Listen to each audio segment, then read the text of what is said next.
Bismillahirrahmanirrahim. Assalamualaikum warahmatullahi wabarakatuh. KBM kita di tema 6, subtema 3, pembelajaran yang ketiga. Dengan tujuan pembelajaran, melalui kegiatan mengamati, siswa mampu mengidentifikasi keragaman keagamaan yang terdapat di sekitarnya. Melalui kegiatan membuat peta persebaran sumber daya hewan atau tumbuhan yang ada di daerahnya, siswa mampu mencari informasi tentang karakteristik lingkungan di provinsi tempat tinggal dan sumber daya alamnya. Melalui kegiatan membuat kesimpulan, siswa juga mampu menjelaskan persebaran sumber daya hewan dan tumbuhan yang ada di daerahnya. Melalui kegiatan membaca puisi kembali, siswa mampu mendeklamasikan puisi dengan lafal, intonasi, dan ekspresi yang benar.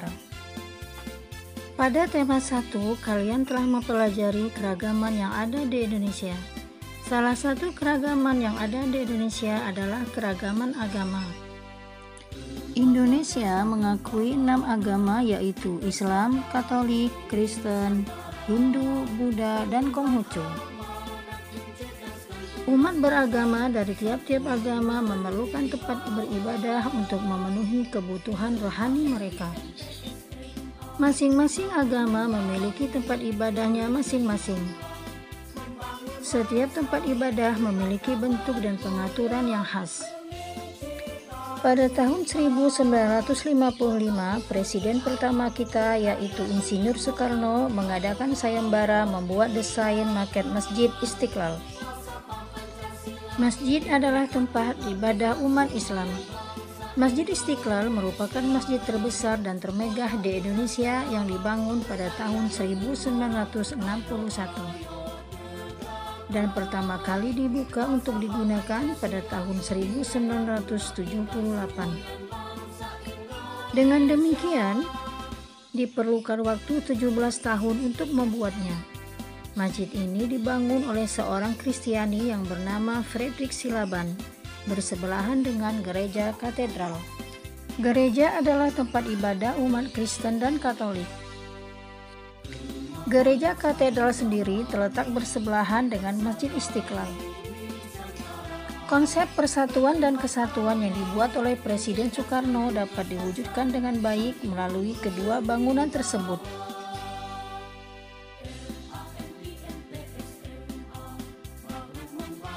Gereja ini dirancang oleh seorang arsitek bernama Antonius Gisgmen dan diresmikan pada tahun 1901. Pura Besakih di Bali. Pura adalah tempat ibadah bagi umat Hindu. Pura Besakih sendiri cukup terkenal dan terbesar di Indonesia. Selain sebagai tempat ibadah, pura ini juga dijadikan sebagai tempat wisata.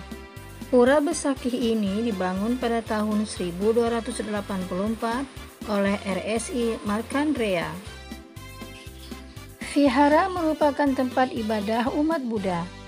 Maha Vihara Maitreya dibangun pada tahun 1991 dan diresmikan pada tanggal 21 Agustus 2008.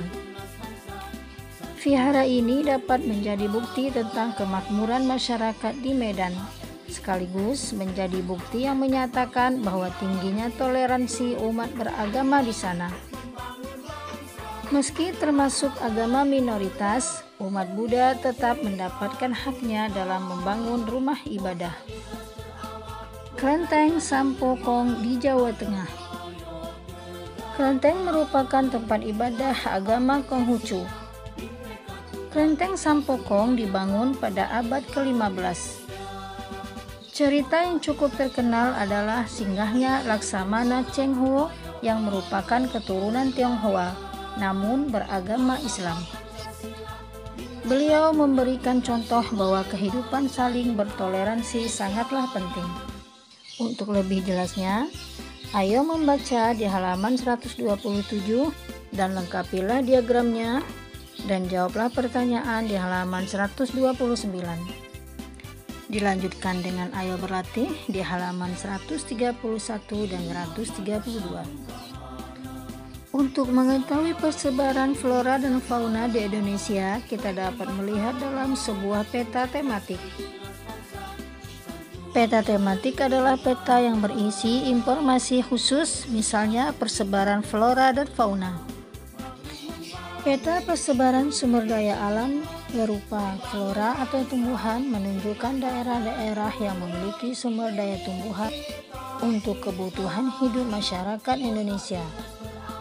Sumber daya alam tumbuhan dibagi menjadi 3, yaitu tanaman pangan, tanaman industri, dan hutan.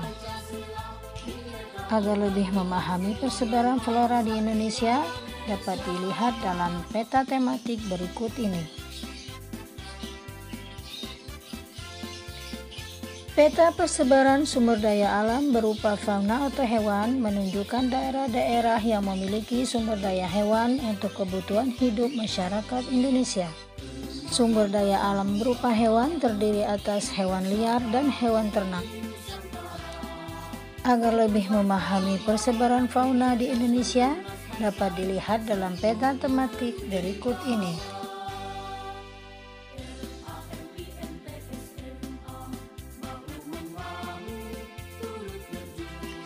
Pada pembelajaran sebelumnya, kalian telah belajar untuk mendeklamasikan puisi dengan lafal, intonasi, dan ekspresi yang benar. Setiap pendengar bisa memiliki pemahaman yang berbeda terhadap makna puisi. Salah satu cara untuk membedakan makna puisi adalah dengan memberikan penekanan pada saat mendeklamasikannya. Tekanan dalam puisi dapat menambah keindahan puisi yang dibacakan. Pemberian tekanan pada baris puisi biasanya menggunakan tanda V. 1 V menyimbolkan tekanan kata pendek sekali, 2 V menyimbolkan tekanan kata agak pendek, dan 3 V menyimbolkan tekanan kata agak panjang. Tugasnya, ayo berlatih pada halaman 130 sampai dengan 132. Ayo mengamati peta tematik. Lihatlah peta persebaran flora dan fauna. Sebutkan flora dan fauna yang berasal dari Papua. Berilah tanda penekanan pada puisi Penjaga Alamku.